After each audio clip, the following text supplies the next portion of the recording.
Pinsir should have been the best bug-type Pokemon in Generation 1. Instead, it gets outclassed by even Pokemon like Butterfree because of its absolutely terrible moveset, which is a shame because this Pokemon ranks 17th in terms of base stats out of all Gen 1 Pokemon with a base stat total of 430. That's putting it up there with some of the best Pokemon in the game, and it has that massive 125 base attack to go with 100 base defense and a pretty serviceable 85 base speed, giving it a 16.6% critical hit chance. The problems are that it's in the slow level up group, it has terrible special and HP for a Pokemon with stats like this, and it doesn't learn a single bug type move. In fact, the only move that it learns that can hit ghosts normally is Seismic Toss. That means that even Butterfree, which only has a 305 base stat total, completely outclasses this Pokemon in a solo challenge. Butterfree gets to use Sleep Powder,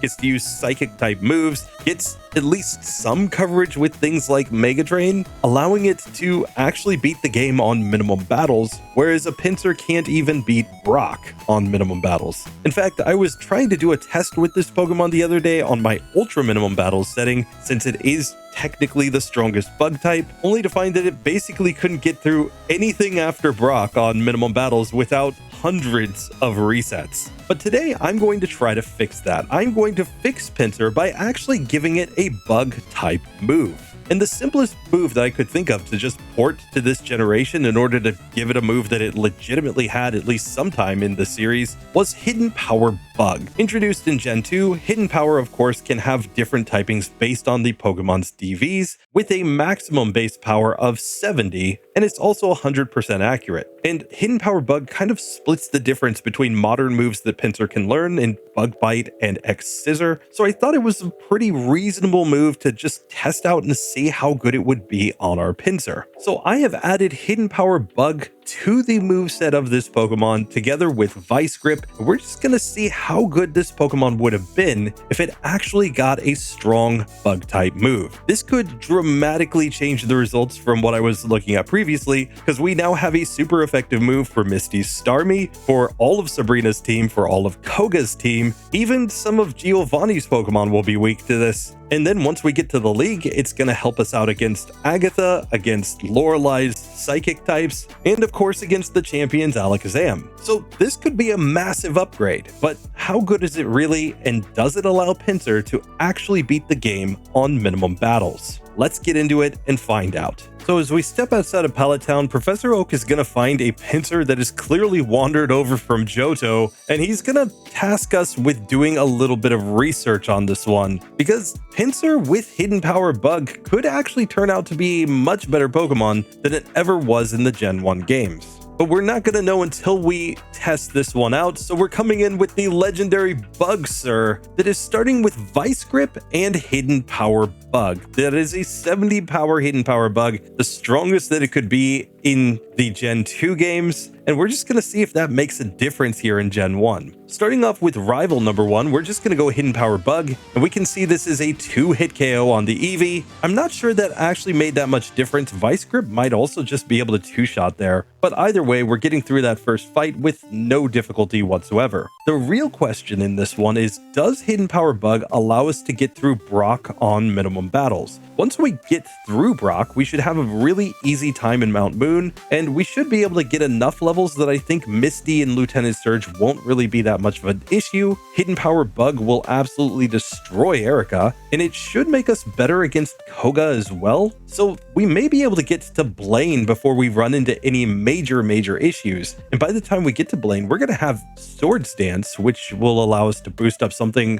even like Hyper Beam in order to destroy his Pokemon, hopefully. And from there, we just have to see how we do against the League. In all of my testing with this Pokemon so far, its biggest issues are number 1, not having good moves most of the time, which just makes this run incredibly tedious, but also the fact that it has really poor special. Most of the Pokemon that are going to be really tough for us in the late game are going to be using special moves. So it might be that our offensive output with the hidden power bug doesn't actually affect much once we get to the late game. We're just going to have to see though. For now, I'm going to make my way through Viridian Forest, which should be incredibly easy. There's only one trainer to fight here, but we can see this Caterpie is a 3-hit KO with hidden power bug in spite of the fact that it's 105 base power effectively. So we only reach level 6 there as we go to Brock, and that does make me a little bit nervous. We have to hope that we get good enough ranges in this fight to actually knock out the Geodude and even have a chance at the Onix, but let's get into this and test some things out.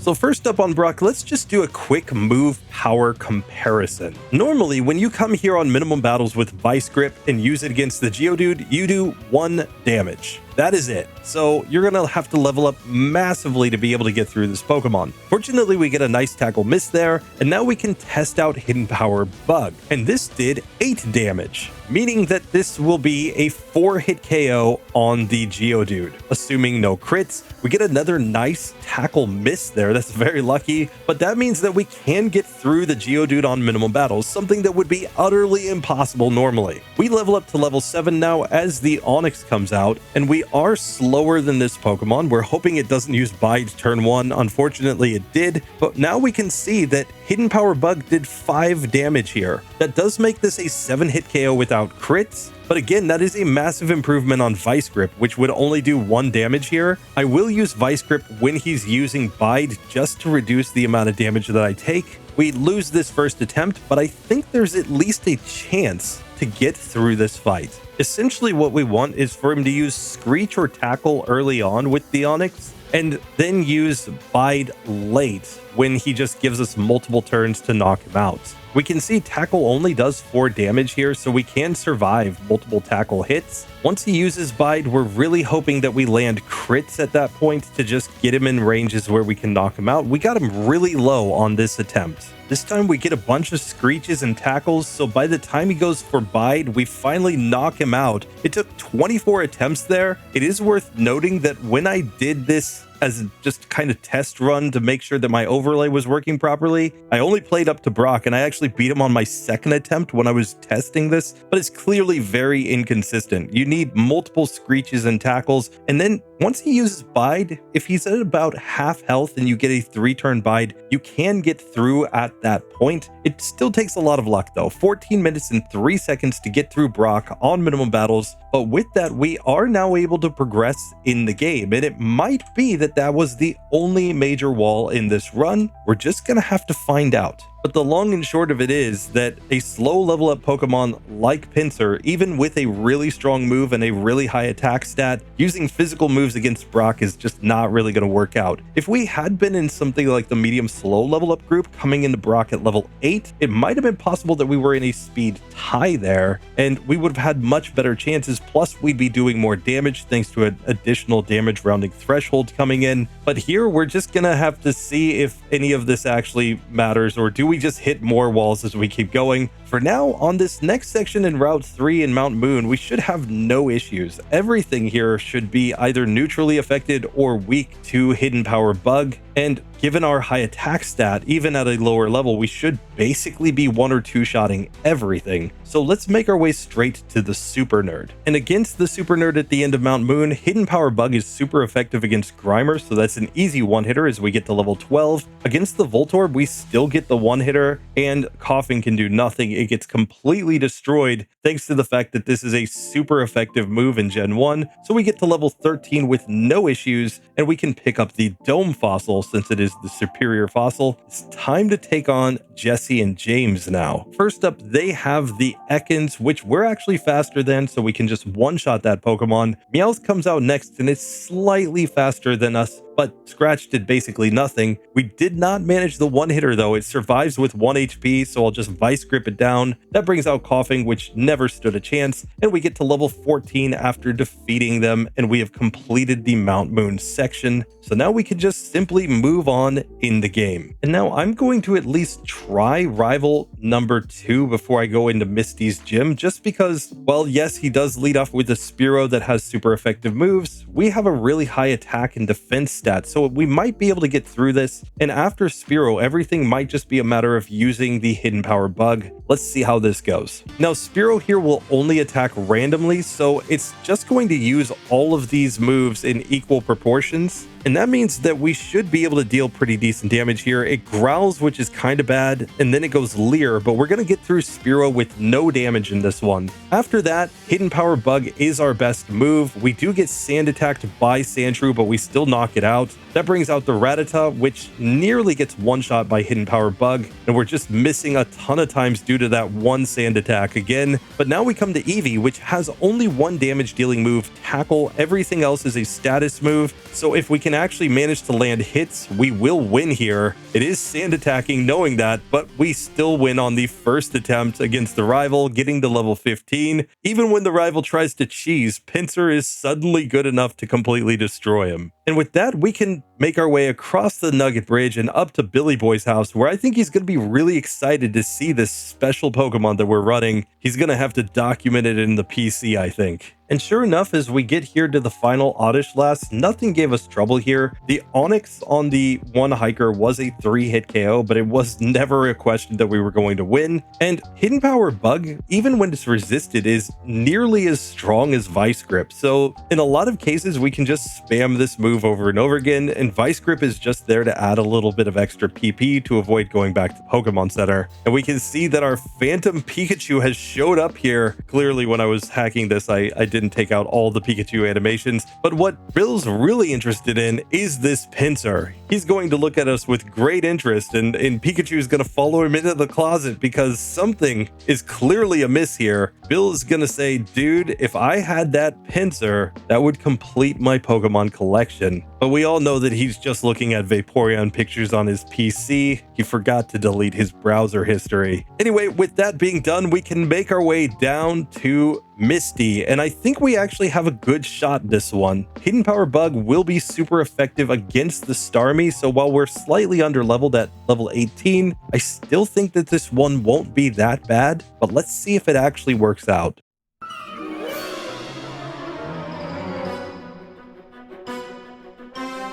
And in fact, we even leveled up to level 19 on the junior trainer just before Misty, so we are slightly stronger as we come in. We're going to go Hidden Power Bug on the Staryu and get the 1-hit KO. Starmie comes out next. It goes Bubble Beam, which did pretty good damage, but a critical hit Hidden Power Bug one-shots, allowing us to get the second badge and get to level 20. So it's taken 23 minutes 41 seconds to get to this point. It's not the most efficient run by any means. You'd probably just level up against Brock a little bit and take a slightly different routing so you don't have to go to the Pokemon Center as much if you were doing this as a speed run, but definitely this Pokemon is performing just fine here. And with the Misty fight done, we can now make our way down south to the SSN. We've got Rival 3, we've got Lieutenant Surge, who I'm not really that scared of. So let's just see if we can manage to get through those next 2 boss fights without any issues. Now, one thing that I did not change about my Pinsir is I did not allow it to learn the moves Earthquake and Dig. Those were available to this Pokemon from Gen 3 and honestly would be really good, but I just wanted to see how the Hidden Power Bug would do here. If we run into a serious wall though, we might need to add those moves on just to see how they would perform in this situation. What we do get, however, at level 21 here is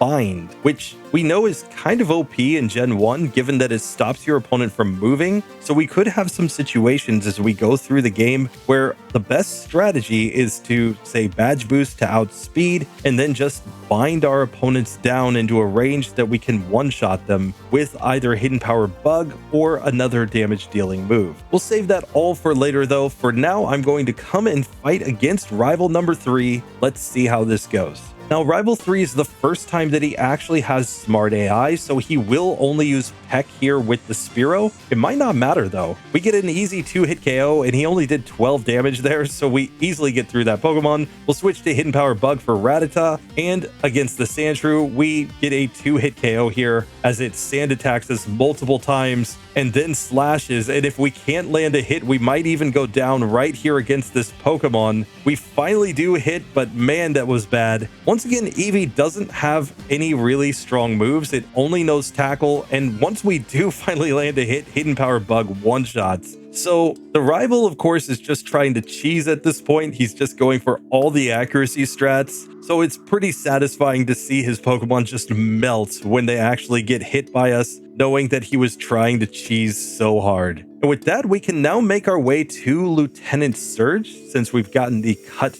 HM. I'm just going to slap this on the Charmander, of course. I do not want to learn this with our Pinsir. But now the question is Hidden Power Bug strong enough to allow us to actually knock out Lieutenant Surge's Raichu efficiently? Or is this still going to be kind of random and hoping for some luck like X-Speed or Growl or something in order to get through? There's only one way to find out, so let's take on the Trash Man.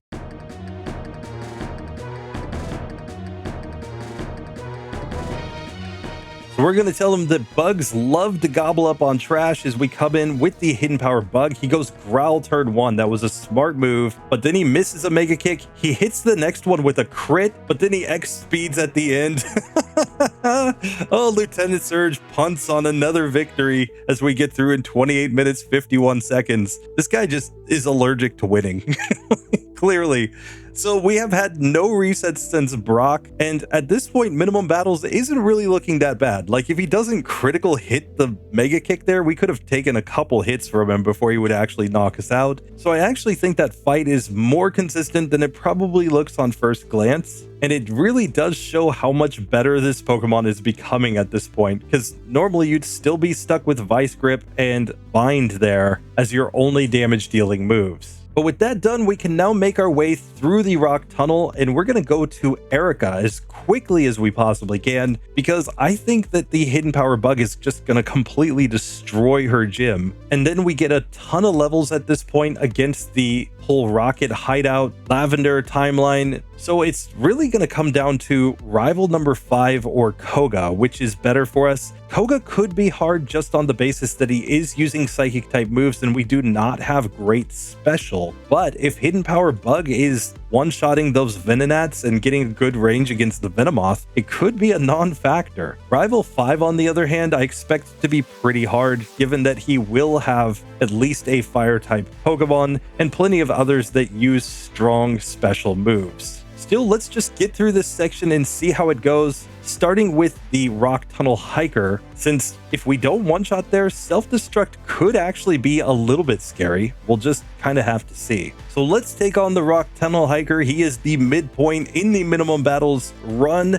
and here Hidden Power Bug with a crit one-shots the first Geodude. Second Geodude is not a one-hitter, it's going to be a two-hitter without the crit, but we get through just fine as the defense curls. And now for Graveler, this is also a two-hit KO, and he just tackled, so we get through easily on the first attempt. He says oops because he forgot to self-destruct in that one. But with that being done, we should have no challenge getting through the remaining trainer here and just making our way now out into the world. We get to level 25 and even learn Seismic Toss here, so we have another move that can hit ghosts, but I think I'm going to forget that move pretty quick because honestly, why would we want to have Seismic Toss when we have Hidden Power Bug? And besides, we could always just relearn it as a TM anyway. Now, one thing that I will be doing, however, is picking up a lot of items as I go through this section to sell for money, because I do think we're going to want to go Hyper Beam in the late game. The combination of Swords Dance plus Hyper Beam could really put this one over the edge and make it a super strong Pokemon. We'll have to see if that actually turns out to be the case or not, but that is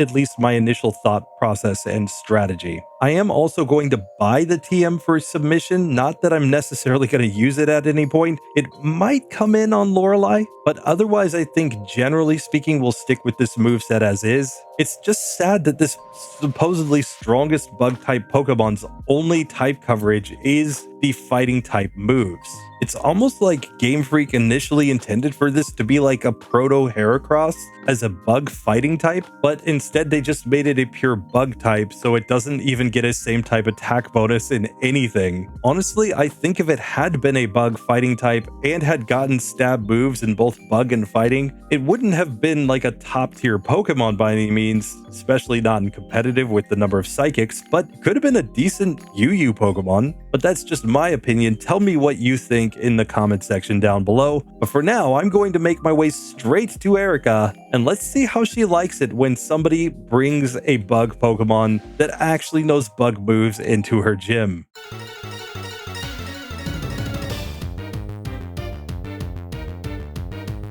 So Erika attempt number 1, she leads off with Tangela. We go Hidden Power Bug. This is a 2-hit KO, but she just goes Constrict. Oh, that's an easy victory. And now the Weepin' Bell comes out and just melts to a single Hidden Power Bug, as does the Gloom. This was just easy. And it's so satisfying to see Pinsir finally one-shotting Pokemon that it's supposed to have a type advantage against, as opposed to being in the situation of just spamming normal and fighting type moves. So Erika goes down in 36 minutes 19 seconds. Again, no resets since Brock. That is the only section of the game that has been inconsistent up to this point. And with Erika done, we have to take on the entire Rocket timeline so that we can have a chance to fight against either Rival 5 or Koga. I expect really no difficulties in this section, but let's just see how it actually pans out. Now, I will be collecting PP ups, but I'm going to save them for the late game when we get to that Hyper Beam, because I think that's going to be the best play for actually progressing in the game. We're going to want as much PP as we possibly can get at that point.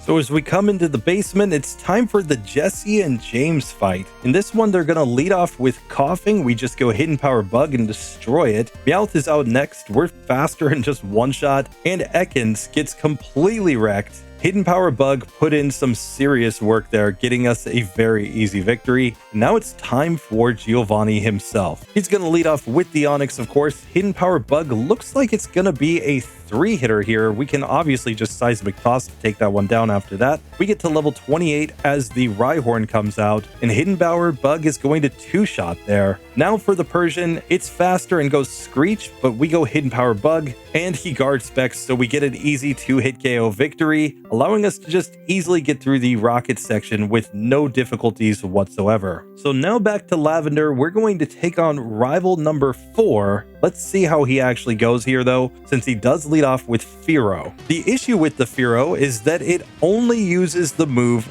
Mirror Move. So we can, in theory, kind of cheese this fight, though we don't have any status to really rely on. So I'm just going to go for the Vice Grip and get the 2-hit KO. Actually turns out to be a 3-hitter because of the range. Still, that Pokemon does go down. Now on Magnemite, let's go back to Hidden Power Bug and just get a 1-hitter. Shelder, I'm just going to stick with the same. Another 1-hit KO. Same for the Sandshrew, and now for the Eevee, Hidden Power Bug 1-shots. Rival 4 never stood a chance. Once you get through the Fearow, there's just nothing to worry about. The fact that he doesn't have Peck or Drill Peck actually makes these grass and bug type Pokemon pretty easy to get through there. But now I'm going to make sure to recover a little bit of PP in Hidden Power Bug before I take on this first Channeler, since it is our best move here. Bug is neutrally effective against these Ghost Poison Pokemon. It's super effective against Poison, but actually resisted by Ghost. But it shouldn't really matter, since it's a strong physical move. It's just going to destroy these Ghastlies. They had no chance there, as we easily get through that fight. And now we can progress to the Purified Protected Zone to regain some PP, and then make our way up to the top of the tower. But I cannot overstate how much better we are here with the Hidden Power Bug, because normally only Seismic Toss could hit here, and Seismic Toss at this level would be 2-hit KOing, but that would give them the chance to use things like Nightshade, Confuse Ray, Lick, and sometimes we would just get really bad luck and get beaten here. In this one, however, we're perfectly consistent. Now, we do manage to level up to level 30, and we could learn Guillotine, and Guillotine could be a strategy. So I'm actually going to go ahead and learn this. I'm going to forget Seismic Toss. I don't think Seismic Toss is actually necessary for most of this run. So I'm just going to have Guillotine as a possibility if I outspeed something and want to 1-hit KO. That could be the way to get through an incredibly tough part of the game. We take down Ghosty Mama in just 2 easy hits though, and now we can make our way to Jesse and James, where Hidden Power Bug should be more than enough at this point. First up against the Meowth, we just get the easy 1-hit KO. Arbok also gets 1 shot. That brings out Wheezing, and we just barely miss the 1-hit KO. It manages Sludge and Poison, but we just knock it out on the next turn. So that was the first time in a very long time that we didn't one-shot a Pokemon that was weak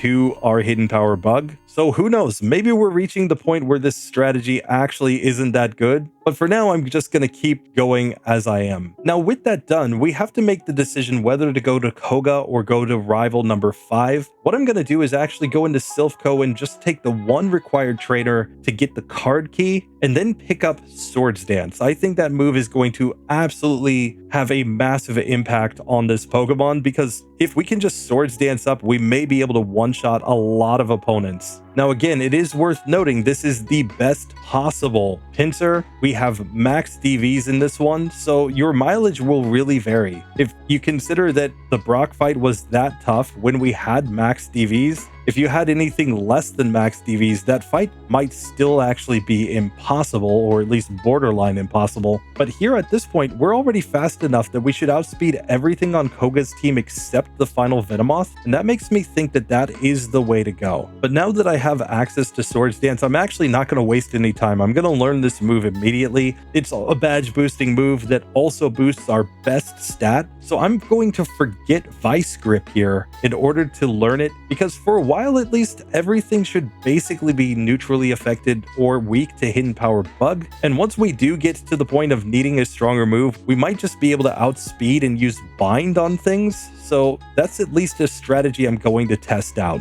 And after knocking out all of the psychic types in the gym incredibly easily, we have made it to Koga at level 32, and I'm just very interested to see how this fight actually works out. I'm going to try the first attempt just going all in on attack, and if that doesn't work, then we might start messing around with some Swords Dances.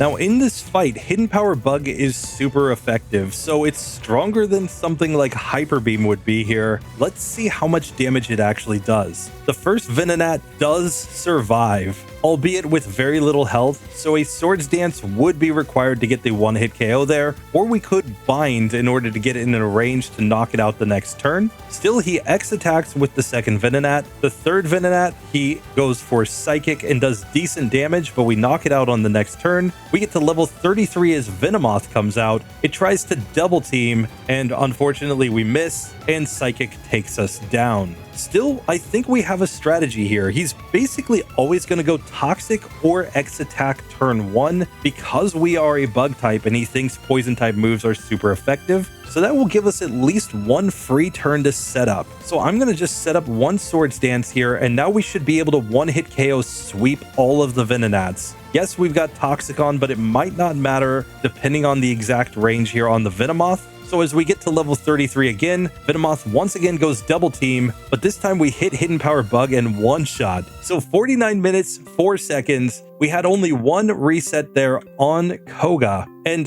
the overlay shows no TMs. That's because Swords Dance is on the level up moveset of this Pokemon. I will quickly adjust that, but that still leaves us with a very respectable score of 96.6 at this point in the game. And it's not like the Koga fight was that inconsistent. I mean, yes, with double team strats, he can kind of cheese us there, but once we actually manage to hit, that fight is not a challenge for Pinsir if it just had a decent same type move. Hyper Beam, on the other hand, definitely would have needed more boosting in order to be effective there, so I do think that this is a reasonable way to go. But now as we go into the Safari Zone, we find that we have run out of space in our bag because we're collecting all these items to try to get to Hyper Beam. And of course, if you want to get access to Hyper Beam, you need to use our sponsor, the Fuchsia Pokemart. Fuchsia Pokemart is the perfect place to go to just sell all of your items. 99% of players have never visited the Fuchsia Pokemart in their entire lifetime. Despite the fact that Pokemon has been out for 25 years, the Fuchsia Pokemart will pay you 50% of the value of any item that you give them. Unless, of course, you want to sell them the Dome Fossil, and they're going to say that's just far too expensive for their tastes. So what are you waiting for? Go to the Fuchsia Pokemart, tell them that Teo sent you, and you can get a very special exclusive offer. They will sell you a full heal for when you have been poisoned by Toxic from Koga.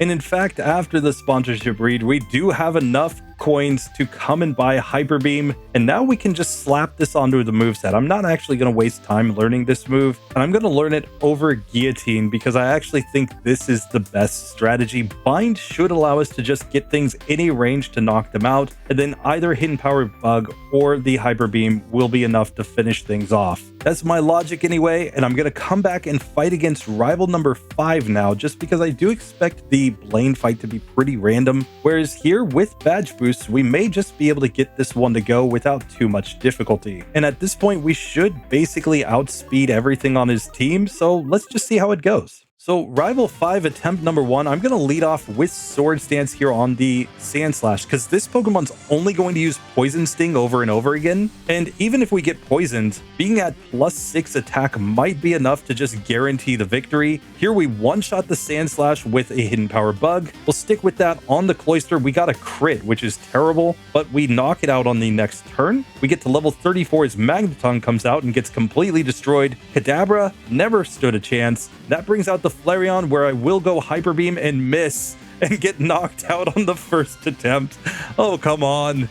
Oh, if we just land a Hyper Beam, I'm pretty sure we win there, and it's a 90% accurate move. But of course, the rival has to cheese. Let's try this one again. So next attempt, we do get poisoned, and then we crit on the Sand Slash, which is also terrible. You never want to crit when you're setting up Sword Stance. But after that, we do in fact one-shot the Cloyster this time. We will once again one-shot the Magneton. We will one-shot the Kadabra. We're back to the Flareon. We miss Hyper Beam again and get caught in Fire Spin. Oh my goodness. Oh, he must have +6 evasion on or something, because he just clearly does not want to be hit by a 90% accurate move. Which just goes to remind you kids that if a move is not 100% accurate, it's clearly 0% accurate in any serious situation. Third time might be the charm though. We land the Hyper Beam and get the one-hit KO, so finally the rival's cheese is not enough to actually defeat us, and we can move on in the game. Still, that is what makes me really opposed to deathless runs, is that there's so many random situations like that where, you know, a 90% accurate move, you know, you're hitting 9 out of 10 times, and yet 2 attempts in a row you just miss, in spite of the fact that it is by far and away the easiest fight you could possibly get. It's part of what makes Pokemon super fun, but just makes the idea of doing deathless runs or like perfectly consistent runs kind of tedious, in my personal opinion, when you have so many easy victories in front of you that just get completely destroyed by RNG. But after that, of course, we can completely destroy Jesse and James. They have nothing to offer us at this point, and it's time to get to Giovanni number 2. So up against Giovanni, I'm actually going to Swords Dance once, not for this Pokemon, for the Persian. I want to see if I can get the one-hit KO here with the Hidden Power Bug. Sure enough, I do. We'll stick with Hidden Power Bug on Rhyhorn. It's going to be a 2-hitter just because this Pokemon has great defense. And now we get to level 36 as we go to Nidoqueen. We will not learn the move Focus Energy, but we will use Hidden Power Bug to one-shot that Pokemon, easily getting through at level 38. And we can actually go and try our hand at Sabrina at this point. And assuming that we don't get flashed too many times and we actually hit, this could be an insanely easy fight. Granted, if we get hit by Psychic, given that we have really bad special, we might just get one shot in spite of the fact that we have no type weakness. So it's kind of an all or nothing situation, I think. But let's just test this out and see how it actually goes.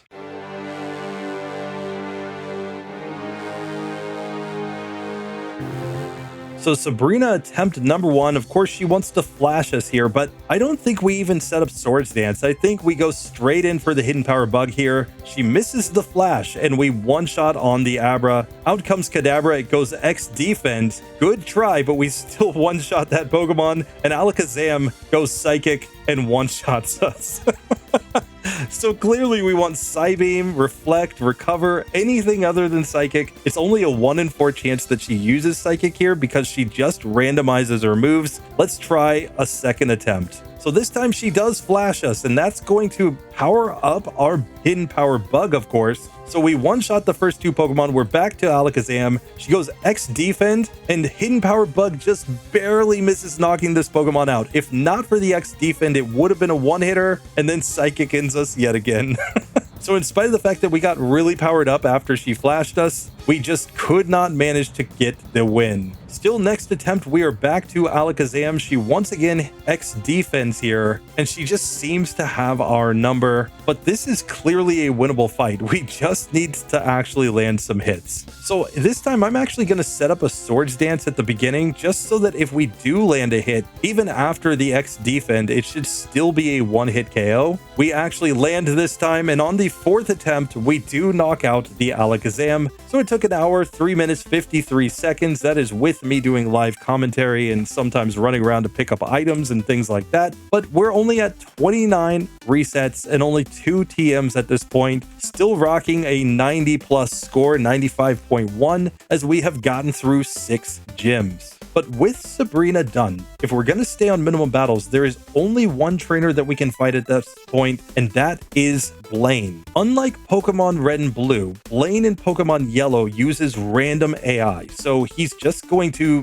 mix through all of his moves evenly, and that means that in theory this should be a winnable fight. But if we take even a single flamethrower, it's definitely game over. So I think what we need to do is to badge boost in order to outspeed his Pokemon. We're really hoping for something like Tail Whip from the first Ninetales. And then, if we can manage to keep the badge boost all the way to the final Arcanine, we should be able to just sweep the team. That's my logic anyway. Let's see if it actually works out, or is this an incredibly inconsistent fight? And Blaine's quiz, of course, is going to rub things in our face, like that Butterfree's better, that Poliwag also would be better here, but most importantly, he's going to stunt on us that we do not have the move Tombstoner, because if we did know Tombstoner, this would be a guaranteed victory 100% of the time. In fact, it would triple all of our stats on the first use and make us protected from enemy damage. So clearly we would win, but in this one, we're gonna have to hope for a little bit of luck. Let's see how it goes.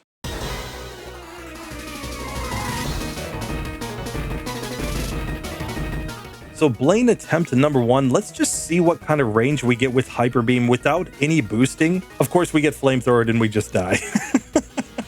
Still, that's only a 1 in 4 chance. So let's try this one again. Attempt 2, we get a quick attack, and we can see that we're doing about half with the Hyper Beam. We get a Tail Whip, which is nice. Now I'm going to Swords Dance, but we simply go down after that. Still, that tells us that 1 Swords Dance is probably enough to one-shot here against the Ninetales, and with a couple badge boosts, we'll even outspeed. So we may have a shot here if he just goes Tail Whip or otherwise uses bad moves. Quick Attack, Tail Whip, Confuse Ray are all basically okay as long as we don't hit ourselves in confusion a bunch of times. So there are actually decent odds of getting through this if he just uses the wrong moves. Still, it's going to be a little bit inconsistent because of the fact that that Flamethrower is a guaranteed one-hit KO when it hits. But this time we do manage to get all the badge boosts that we need. We snap out of confusion, and then we get a critical hit that doesn't one-shot against the Ninetales. Oh, come on. Still, we managed to get through to the Rapidash, and we are faster because of our badge boosts, so Hyper Beam just one-shots there. The problem is we level up right here, getting to level 38,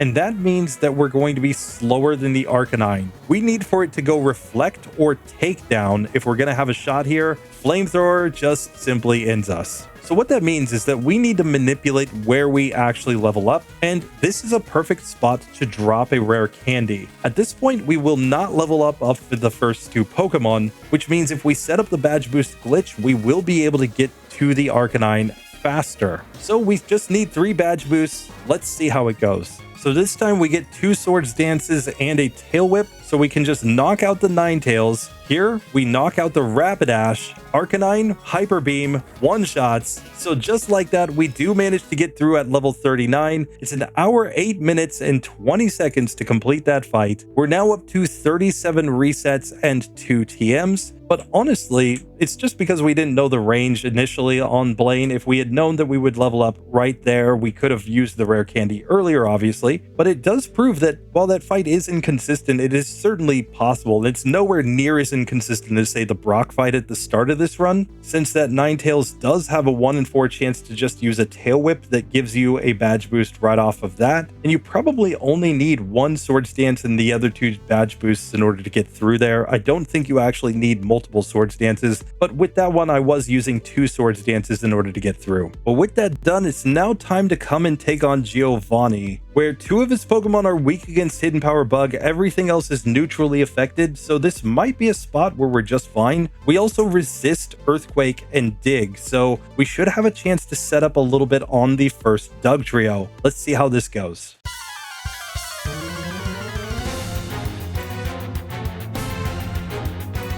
Giovanni attempt number 1, he leads off with the Dugtrio. I'm just going to go for the Swords Dance, and he's already sand attacking because he knows that we have the perfect Pokemon to destroy him. Once we land a Hidden Power Bug, it's a 1-hit KO. We get to level 40 as Persian comes out. It does outspeed, but Hidden Power Bug one-shots. Nidoqueen gets completely destroyed. Nidoking uses a Guard Spec and then gets destroyed. And that brings us to the final Rhydon at level 41. Hidden Power Bug looks to be a 2-hit KO, and the Rock Slide ends us. So this might actually be the spot where we need to learn the move Submission, just because Submission will be effectively 160 base power there against that final Rhydon, and that might make all of the difference. So I'm going to forget Bind to learn Submission, and let's just see if that gives us a chance to get through this one. This time we get 2 Sand Attacks, which is kind of terrible because Submission is already a very inaccurate move, and he's double teaming here. But once we land Submission, it just one-shots against the Persian. Now we need Hidden Power Bug to hit against the Nidoqueen. It does. Hidden Power Bug hits the Nidoking. We've made it back to the Rhydon. Let's see if we can hit. Submission does hit, and it gets the 1-hit KO. Sure enough, just because it's effectively like 1.5 times stronger than Hidden Power Bug here, I think this is one of the only places to use that, but hey, it does actually work. So 1 hour, 13 minutes, 20 seconds to get through Giovanni. We're down to a score of 93.2 because we added on another TM and had a reset there, but really not too bad overall. I'm sure with optimized strats, you could get this Pokemon be way faster than what I'm doing right here. I'm playing with animations on, I'm playing while giving live commentary, I'm playing while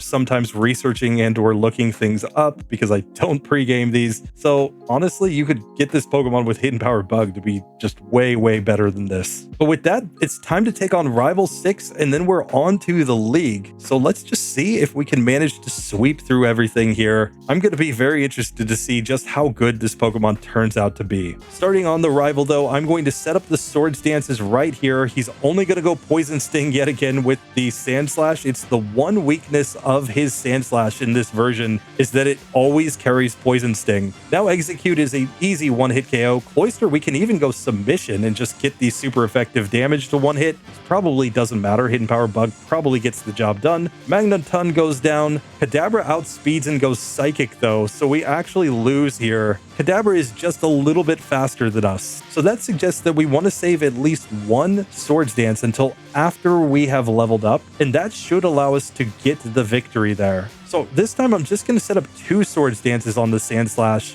Hidden Power Bug still gets the 1-hitter. We'll still one-shot there against the Execute, and now Submission on the Cloyster is still a 1-hitter as well. That brings us to Magneton where we level up. We'll set up 1 Swords Dance here. That will allow us to outspeed the Kadabra. Now, it did land Supersonic, which means we are confused and we do massive damage to ourselves, and then we get paralyzed and knocked out by a Thunder Shock. So this is going to add a little bit of randomness here, but I think it's better than using a rare candy at this point. I'd rather have more rare candies for the League when I really need to manipulate my badge boosts. So back to the Magneton again. We once again get the Thunder Wave, but we do get a knock it out after that. Kadabra goes Recover, but then just gets one shot. That brings out the Flareon. We do not want to see Fire Spin. We're hoping for Smog. Unfortunately, it does go Fire Spin, and since we're paralyzed, there's nothing we can do about that as we simply go down. The next attempt, we do get back to Flareon, but again, we are paralyzed, and we're fully paralyzed after he uses Smog once, but he uses Smog again, and that allows us to get the one-hit KO with Hyper Beam. So that becomes kind of inconsistent given the fact that we are being affected there by the paralysis, but if we could ever get a run without paralysis, I'm pretty sure this is just an easy sweep. Now, at this level, we could learn the move Harden, but I'm actually going to skip this move. Even though I could go for the double badge boost strategy, we would effectively be able to get 9 badge boosts with this Pokemon. I don't think we'll survive enough turns to set everything up, so I think it's better to just go with our moveset currently as it is. That could be a mistake. We'll see if that actually turns out to be anything as we go through this one, but for now, we are ready to move on in the game. Let's get through the victory road. We're also going to go to the power plant to get one more rare candy, just so that we have a slightly better chance of getting through the league at the end. Remember, the goal of this one is minimum battles, to turn this Pokemon from something that can't even beat Brock within a reasonable level into something that can beat the game at as low a level as possible. And we're going to the league right now only at level 43. We've only used 1 rare candy up to this point, and that was just to manipulate our badge boosts against Blaine. That was it. If we didn't have the level up in the middle of the Blaine fight, or if he just used the wrong moves, we could easily win against him without that. So honestly, I'm rather impressed with how much better Pinsir is doing here than it normally would. Of course, usually in a Pinsir run, you would be doing the Hyper Beam Swords Dance strat at this point, and you probably would want to get the Harden so that you could double up on badge boosts, or at least just get more badge boosts in cases where you really need them. The big issue for this Pokemon remains that it just doesn't have any special, relatively speaking at least, so it just folds whenever it gets hit by anything. Water, psychic, electric, it doesn't matter if it's super effective or not. At this point in the game, all of those special attackers are just doing massive amounts of damage. But maybe, just maybe, we can actually turn this into a respectable minimum battles run at the end. We're currently sitting on a score of 92.9, so we can take up to 29 resets here and still be on a score of 90 plus on my scoring system, which is like about 6 resets per battle here. Granted, if we learn any TMs, that will also affect things, so we'll just have to see. But I'm going to try to get every item that I think might be useful in this section. I'm even going to get access to Mimic, just because that could be the strategy for getting through a really tough opponent. So I'm going to save the Mimic strats for the absolute last ditch effort to get through something on minimum battles. We will not, of course, go in with any other broken TMs like Double Team or Rest or Substitute or anything like that, unless, yet again, we are proving to be utterly impossible otherwise. But now with all of that done, I will simply buy some full restores, and it's time to get into the league. I've already dropped 3 PP ups into Hyper Beam, and I'm going to put the last of my PP ups into Hidden Power Bug just to have a little extra PP there. Let's see how Lorelei goes.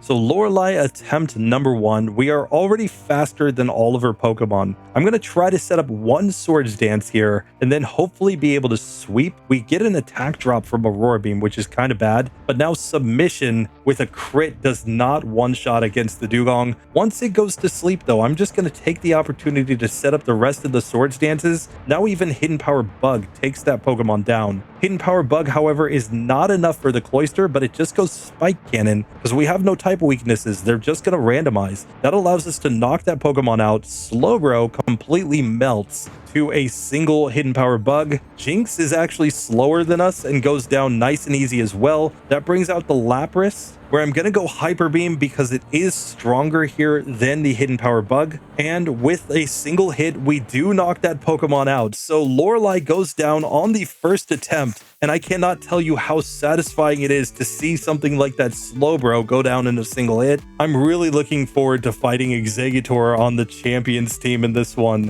which is something that I would almost never say, but this one might be really, really good. For now though, we've got to get into the Bruno fight. I do not expect any challenge here, but let's just see if he actually tries to put up a fight.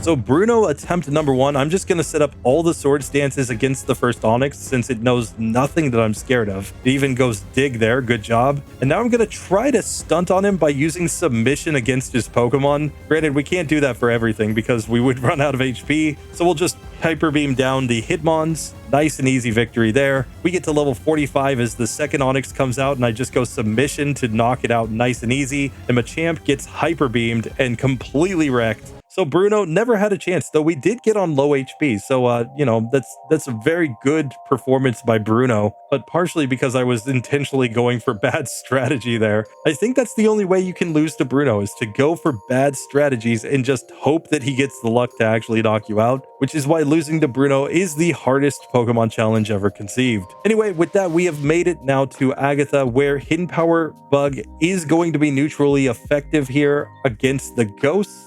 We'll probably go Hyper Beam for the Golbat and Arbok, but let's just see how this one actually works out.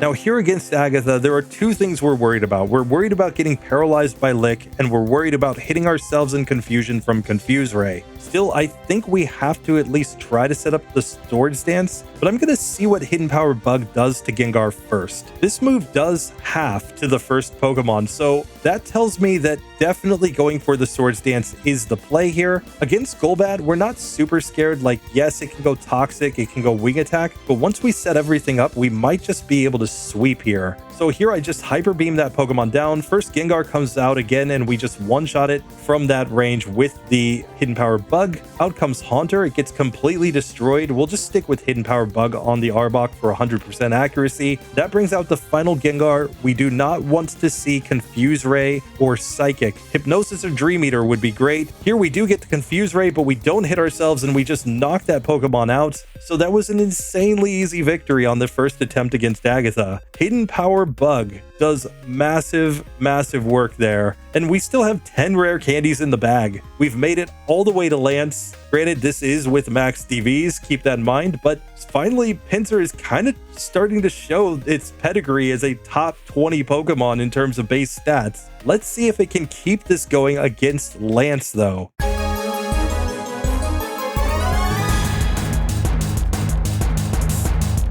So against Lance, the biggest thing we're worried about, of course, is Hydro Pump. If we can just manage to set up the Swords Dances here, though, I think we can probably sweep. He goes for Hyper Beam, and that's going to give us the shot to just knock this Pokemon out, but we actually get a critical hit, so we don't get the one-hitter on the Gyarados. Let's try this one again. Next attempt, we once again get a critical hit, so we lose, but I think as soon as we don't get a crit, we'll be able to get through the Gyarados. The problem that I'm seeing, though, is that we're not keeping our badge boosts after that Pokemon, so we would be outsped by the Aerodactyl, which will only use flying-type moves. So I think we need to use at least one rare candy here to manipulate our badge boosts. Let's just see if this makes a difference. This time we even get a Leer on top from the Gyarados, and we finally get the one-hit KO. I'm going to go Hidden Power Bug on the Dragonair. We get a crit, but that's perfectly fine because it misses Hyper Beam. Hidden Power Bug also knocks out the second Dragonair. We are faster than the Aerodactyl thanks to the fact that we didn't level up here. If we had leveled up, we would be at lower speed, but with the badge boost, we're up to 195 speed. I'm going to go for Submission since it's neutrally effective,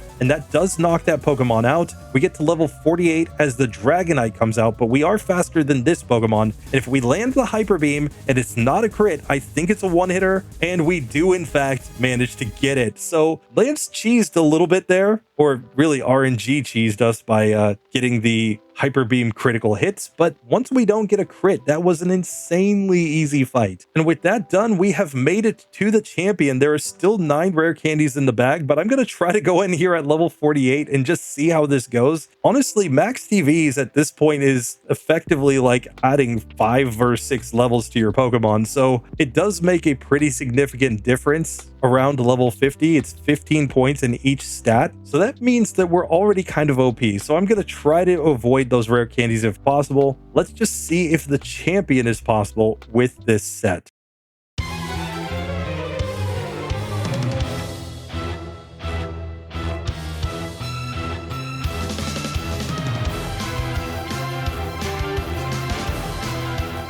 So champion attempt number 1, and once again his Sand Slash is only going to use Poison Sting because of smart AI. Say it with me, kids. Smart AI, which means Poison Sting is the play. So we're going to just set up our Swords Dances right here. We get to +6. Now Hidden Power Bug will completely destroy that Pokemon. Alakazam gets completely wrecked because with Badge Boost, we're faster and super effective. Exeggutor completely melts to a Hidden Power Bug. We probably don't even need to power it up right there. We level up to level 49 right here, though. We could learn Slash. We will not learn Slash. We've already got Hyper Beam. And now let's just see how we do against this Magneton. I'm going to go Hidden Power Bug and get the one-hit KO. Cloyster, I will go Submission just to guarantee that it goes down. And now Flareon, we are faster. If we hit the Hyper Beam, this is a win. And sure enough, we get it on the first attempt. So just like that, we have defeated the entire Elite Four. Lance was the only place that we reset in this entire run through the league. And that was only because number one, we needed a rare candy to manipulate Badge Boost. And number two, we just kept critting our Hyper Beam. If not that, we would have gotten through perfectly fine. So Pinsir goes from being a Pokemon that cannot beat the game on minimum battles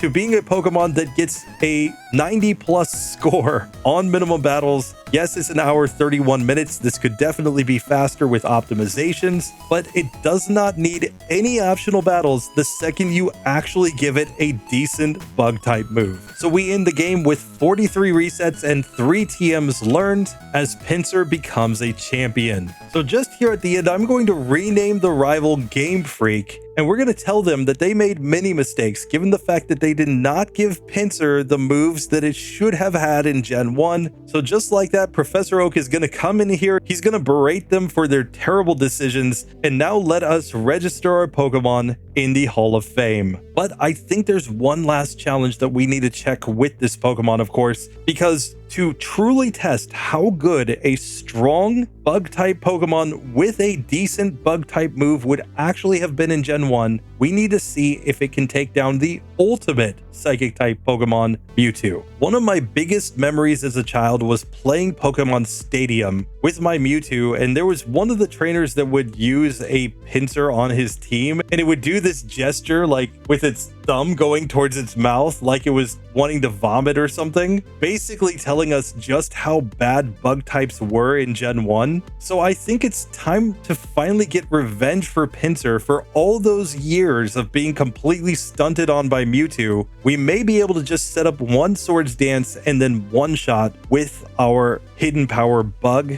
I'm very interested to see, but at the same time, Mewtwo might just completely destroy us. And in order to do this properly, I think we need to give Mewtwo a moveset that is actually appropriate for what it would want to use against this Pokemon. So rather than being just some random Mewtwo, we're going to come up against a Mewtwo that is running the moveset Psychic, Barrier, Fire Blast, and Reflect. 2 of its moves will boost its defense against Hidden Power Bug, and the other 2 moves will do pretty decent damage here, especially if it goes the Fire Blast. Let's see how this goes. He goes Fire Blast, and we die.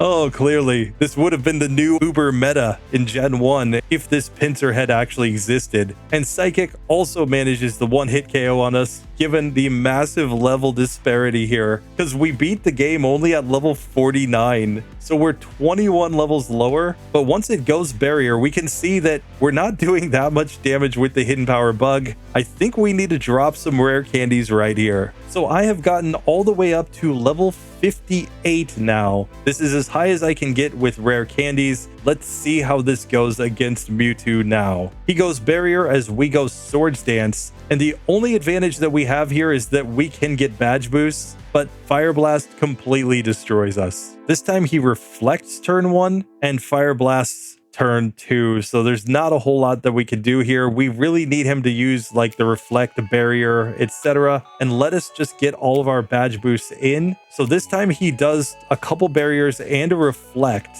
and Hidden Power Bug looks to be a 3-hit KO. Now we have Badge Boosts, so we are much more survivable, but he knocks us out on this attempt. We finally get a run where he does no damaging moves and just uses a bunch of barriers. Then he tries to go Reflect, and we get a critical hit that finally ends Mewtwo after 10 attempts. So even with hidden power bug. Clearly, a Pinsir being at a lower level is not going to be enough to actually take down a Mewtwo, but this could have balanced out competitive quite a bit, given that this Pokemon would have resisted Earthquake, would have had a super effective move against all of the Psychic types. The Gen 1 metagame could have seriously changed on this Pokemon. That's just my opinion. Tell me what you guys think down below. But with that, I want to say a massive thank you to everybody who watches. Thank you to the channel members for your monthly support. If you'd like to support me in becoming a full-time PokeTuber, consider joining the channel membership or watching one more video at the end of this one. Anyway, I'll see you guys in the next one. Later.